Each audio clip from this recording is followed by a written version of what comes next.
नमस्कार दोस्तों, मैं जय कुमार उपस्थित हूं आपके अपने YouTube चैनल एजे स्टडी पर।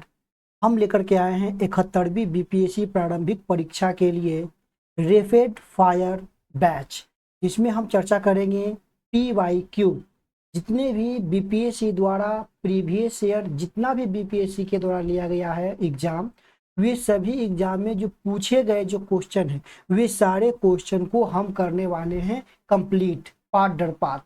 शुरुआती में हम लेकर के आए हैं साइंस का क्वेश्चन लेकर के आए हैं जो कि काफ़ी इंपॉर्टेंट है। बेस आप इससे कंप्लीट कर सकते हैं। इसी प्रकार हम पूरे जितने भी प्रीवियस ईयर क्वेश्चन जो बीपीएससी द्वारा पूछा गया है अदर एग्जाम में भी, वे सारे क्वेश्चन हम करवाने वाले हैं। आज की इस टॉपिक में हम लेकर चलेंगे भौतिक के बारे में, चलेंगे भौतिक विज्ञान के कुछ मुख्य टॉपिक पर चर्चा करेंगे जो पिछले प्रश्न में पूछ दिया गया है। जो भी दोस्त चैनल पर नए होते हैं चैनल को सब्सक्राइब जरूर कर लीजिए। यदि आपको इसका पीडीएफ चाहिए तो आप मेरे टेलीग्राम चैनल एजे स्टडी से जरूर जुड़े। तो चलिए टाइम को बर्बादी न करते हुए हम वीडियो की शुरुआत करते हैं। वीडियो में आप देख सकते हैं आज के इस टॉपिक में हम क्या चर्चा करने वाले हैं। तो आज के इस टॉपिक में हम चर्चा करेंगे आप लोग के बीच क्या चर्चा करेंगे, तो भौतिक राशि मात्रक और मापन के बारे में देख लेते हैं। कुछ क्वेश्चन के थ्रू हम समझेंगे। आपको स्क्रीन पर क्वेश्चन दिख रहा होगा, आप देख रहे हैं कि पहला क्वेश्चन ये आपका पूछा गया है। जो बीपीएससी जो टीचर का एग्जाम हुआ था उसमें ये आपका क्वेश्चन पूछा गया है।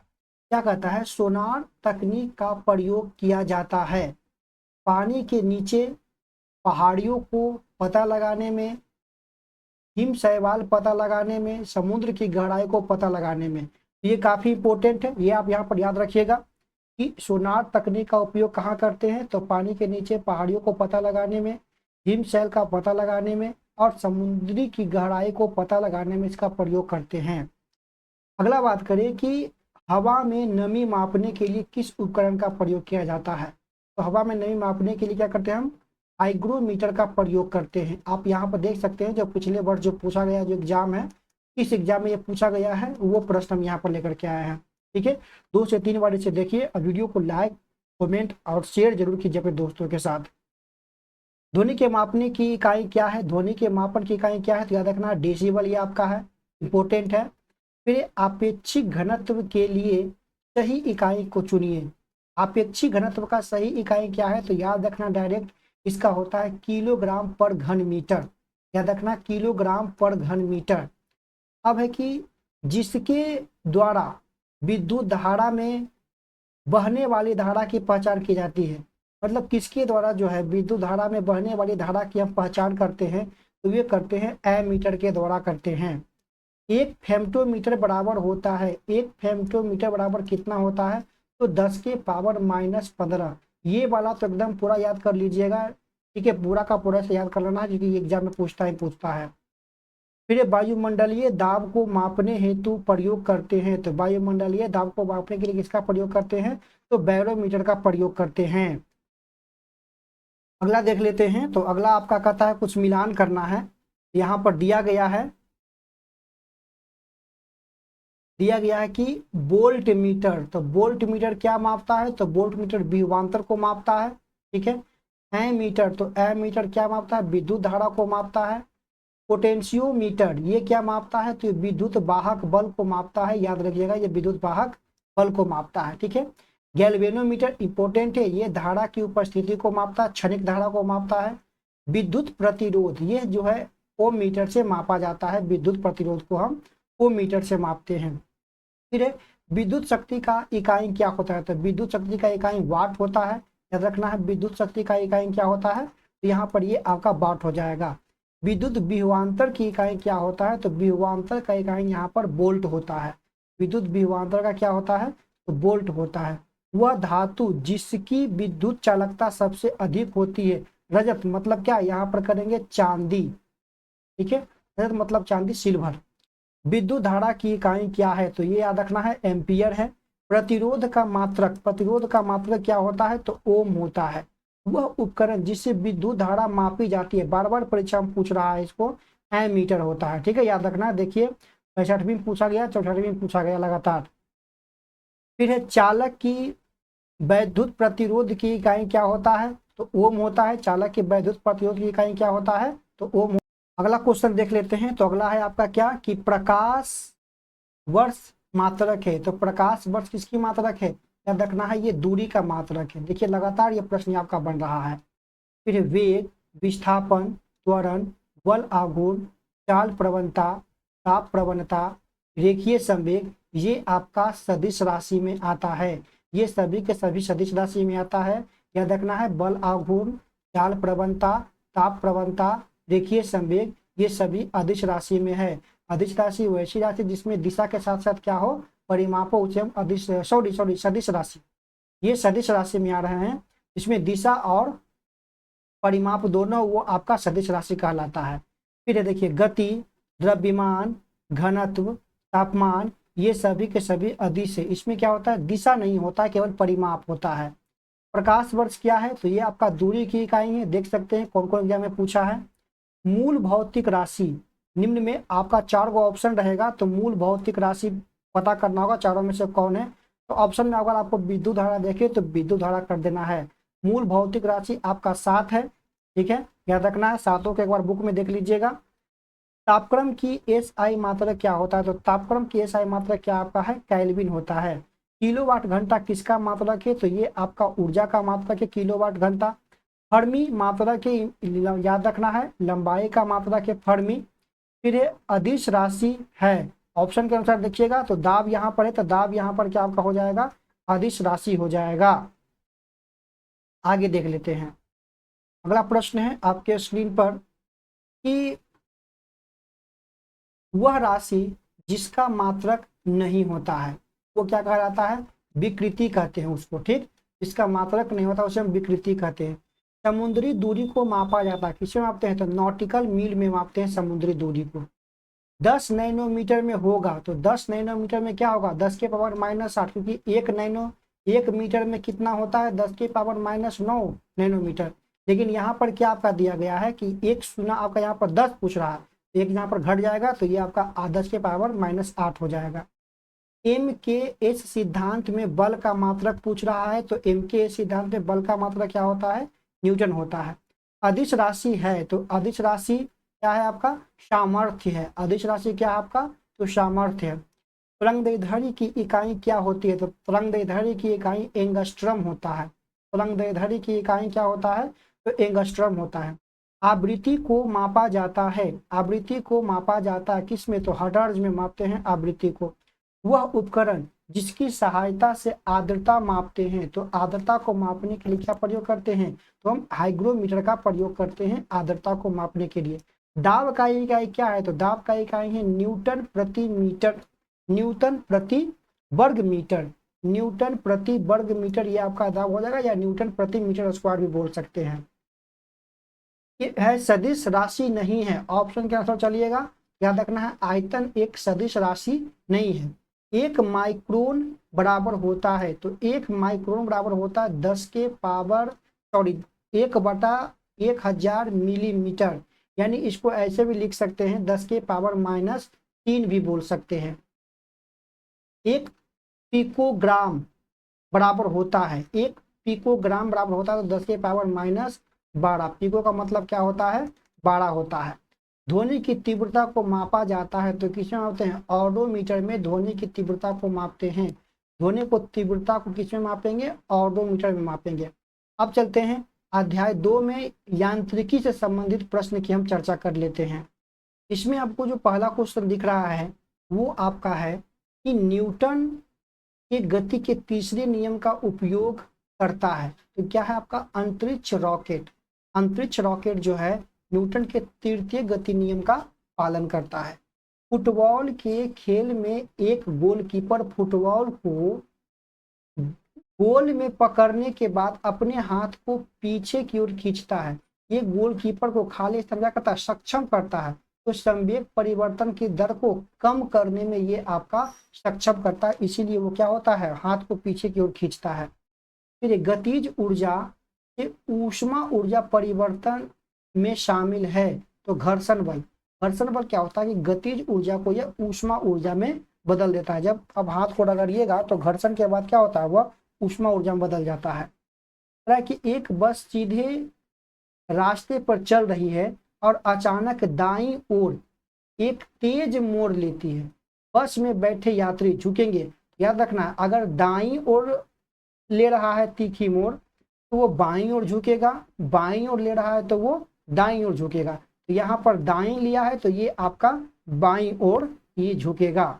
अगला क्वेश्चन की बात करते हैं। अगला प्रश्न है आपके स्क्रीन पर कि एक संगीत कार्यक्रम में ऑर्केस्ट्रा बजाने से पहले एक सितार वादक तनाव को संयोजित करने की कोशिश करता है और स्ट्रिंग को उपयुक्त रूप से बांधता है। ऐसा करके वह ठीक करने की कोशिश करता है। क्या ठीक करने की कोशिश करता है? तो आवृत्ति को वो ठीक करने की कोशिश करता है। याद रखना है, आवृत्ति को ठीक करने की कोशिश करता है। आघात और प्रत्याघात के बल हमेशा, आघात और प्रत्याघात के बल हमेशा समान और विपरीत दिशा में होते हैं। समान और विपरीत दिशा में होते हैं। कीड़े पानी की सतह पर बिना डूबे घूम सकते हैं। क्यों? तो पानी के पृष्ठ तनाव के कारण, पानी के पृष्ठ तनाव के कारण। वर्षा की बूंद के गोलाकार होने का कारण क्या है? वर्षा के बूंदों का गोलाकार होने का कारण क्या है? वही पृष्ठ तनाव है। सबसे ज्यादा श्यानता होती है किसमें? तो शहद में जो है सबसे ज्यादा श्यानता होती है। शहद में, याद रखना है, शहद में सबसे ज्यादा श्यानता होती है। दूध से क्रीम को अलग करने के लिए निम्न में से कौन सा विधि का उपयोग करते हैं? या दूध से जब क्रीम को अलग करते हैं उसमें किस प्रकार की विधि होती है? तो केंद्र प्रसारण या अपकेंद्रीय विधि कह सकते हैं। चलती बस में जब चालक अचानक ब्रेक लगाता है तो यात्री को आगे धक्का लगता है। इसको समझा जाता है कौन से नियम से? तो न्यूटन के ये पहला नियम का एग्जाम्पल है, जड़त्व वाला नियम। पानी वाले बीकर में बर्फ का एक टुकड़ा तैर रहा है। जब पूरी बर्फ पिघल जाए तो पानी का स्तर क्या होगा? वही रहेगा। ठीक है, जब कोई पानी के बीकर में अगर बर्फ का टुकड़ा यहाँ पर रखा गया हो और बर्फ अगर यहाँ से तैर रहा हो और बर्फ अगर पूरा पिघल भी जाता है तो पानी का स्तर लेवल जो है इसमें कोई परिवर्तन नहीं होगा। अधिक ऊंचाई पर उड़ने पर एक हवाई जहाज के अंदर वायु पंपों के उपयोग से क्या होता है? सामान्य वायुमंडलीय दाब बनाए रखता है। जो वायु का जो पंप होता है वो समान वायुमंडलीय दाब क्या होता है? बनाए रखता है। अगला प्रश्न की बात करते हैं। अगला प्रश्न है स्क्रीन पर, वो कहता है कि कंक्रीट की सड़क की तुलना में रेतीली सड़क पर चलना अधिक कठिन है क्योंकि रेत और पैरों के बीच घर्षण कंक्रीट और पैरों के बीच घर्षण की तुलना में कम होता है।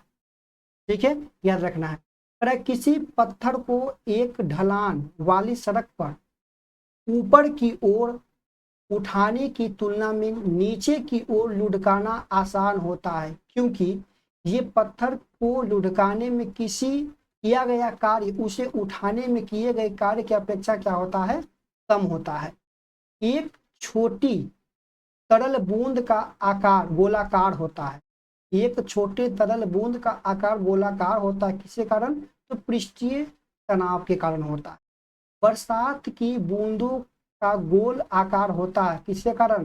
तो सतही तनाव के कारण या पृष्ठीय तनाव के कारण। याद रखना है, बार बार इस टाइप के क्वेश्चन पूछ देता है। एक हॉर्स पावर बराबर होता है तो 746 वाट होता है। याद रखना है। सक्शन पैड की तरह काम करता है कौन? तो छिपकली का जो पैड होता है वह सेक्शन पैड की तरह कार्य करता है। ठीक है, फिर वॉल वेयरिंग का उपयोग, वेयरिंग जो होता है ना लगा हुआ चक्का में, उपयोग साइकिल और स्कूटर में करते हैं। क्यों? क्योंकि ये पहिए और धुरी के बीच घर्षण को क्या कर देता है? कम कर देता है। ठीक है, दोनों के बीच घर्षण को ये क्या करता है? कम करता है। वॉशिंग मशीन का कार्यकारी सिद्धांत आधारित होता है। वॉशिंग मशीन का कार्यकारी सिद्धांत आधारित होता है अपकेंद्रीय बल पर आधारित होता है। जैसे दूध वाला हमने देखा अपकेंद्रीय बल, ठीक है, उसी प्रकार वॉशिंग मशीन का भी कार्य करता है। एक चिड़िया एक तार के पिंजरे में बैठी है तो एक स्प्रिंग तुला से लटका रहा है। यदि चिड़िया पिंजरे के अंदर उड़ना शुरू करती है तो स्प्रिंग तुला की माप होगी पहले से क्या हो जाएगा, ये आपका कम हो जाएगा। ठीक है, अगला प्रश्न देख लेते हैं। अगला प्रश्न आप देख रहे हैं, अगला प्रश्न आपका कहता है कि यदि बल को न्यूटन में और दूरी को मीटर में प्रदर्शित किया जाए तो किए गए कार्य का प्रदर्शन किया जाएगा, किसमें प्रदर्शन किया जाएगा, तो ये आपका क्या हो जाएगा, जूल में इसका प्रदर्शन करेंगे। यदि बल को न्यूटन में और दूरी को मीटर में करेंगे तो कार्य का प्रदर्शन जूल में हो जाएगा। 1 किलोमीटर दूरी का तात्पर्य क्या है, 1000 मीटर। पदार्थ के संवेग और वेग के अनुपात से खाली स्थान भौतिक राशि प्राप्त की जाती है, तो ये आपका द्रव्यमान प्राप्त किया जाता है। पदार्थ का संवेग और वेग के अनुपात, संवेग बराबर होता है फॉर्मूला क्या चीज, एम भी, अब वेग का आपका एम हो जाएगा तो एम से एम कैंसिल, ये वेग का अनुपात पूछा है ना तो यहाँ पर भी हो जाएगा, तो भी से भी कैंसिल, तो ये आपका क्या बच रहा है, यहाँ पर एम बच रहा है। ठीक है, तो द्रव्यमान और त्वरण का गुणनफल क्या कहलाता है, बल, क्योंकि ए बराबर फॉर्मूला होता है क्या चीज, ए में होता है, याद रखना है। अगला प्रश्न देख लेते हैं। अगला प्रश्न है, कहता है त्वरण ज्ञात करने का सूत्र, तो त्वरण ज्ञात करने का ए बराबर होता है v माइनस यू बटा टी। या देखिए ऐसे याद कर सकते हैं, ये दोनों आपका क्रॉस गुना हो जाएगा तो ये आपका हो जाएगा 80।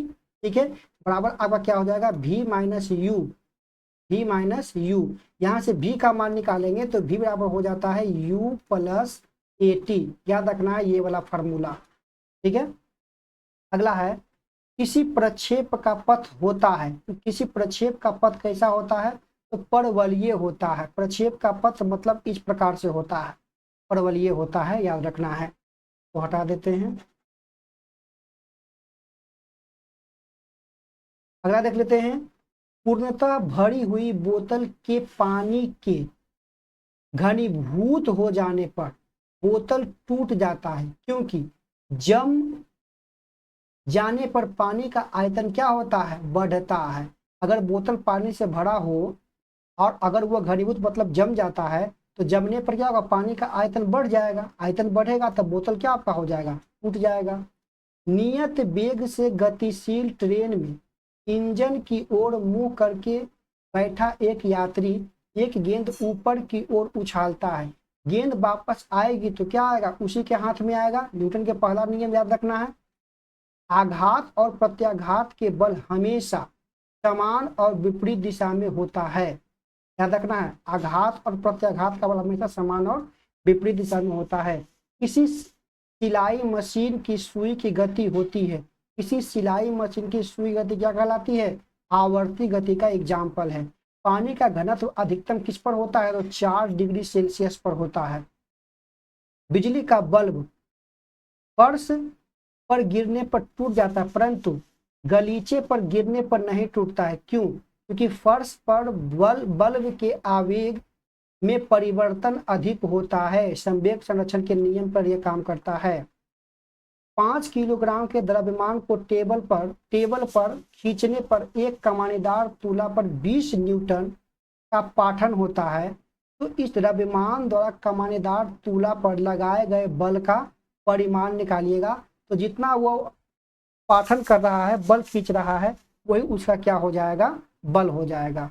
यदि किसी गतिशील वस्तु पर लगने वाले सभी बलों का योग 0 हो तो वह वस्तु होगा क्या, समरूप गति से आराम से वह क्या होगा, चलेगा। ठीक है, यदि किसी गतिशील वस्तु पर लगने वाले सभी बलों का योग क्या आपका हो, 0 होगा, तो वह समरूप गति से चलते रहेगी। अगला देख लेते हैं। अगला है आपका प्रश्न, करा है कि एक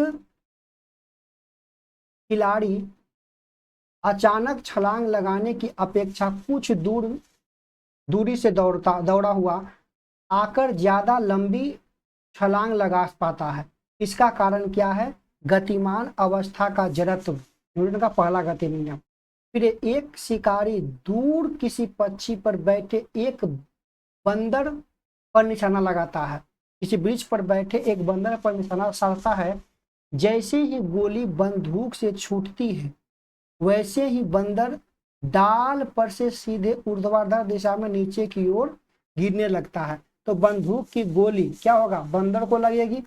बंदूक की गोली किसको लगेगी, बंदर को लगेगी, क्योंकि एकाएक नीचे वो की ओर गिर रहा है। तो ये हमने दो टॉपिक देखें। अगले वीडियो में हम देखेंगे ध्वनि और तरंग की गति को समझेंगे। इसे जितने भी प्रीवियस ईयर क्वेश्चन बन चुका है वे सारे प्रश्न को देखेंगे। वीडियो को आप लोग शेयर जरूर कीजिए, कमेंट जरूर कीजिए। चैनल पर जो नए होते हैं चैनल को सब्सक्राइब जरूर कीजिए। इस प्रकार से हम पूरे जो प्रीवियस ईयर क्वेश्चन है सभी हम क्या कर देंगे, कंप्लीट कर देंगे। मिलते हैं अगली वीडियो में, तब तक के लिए धन्यवाद।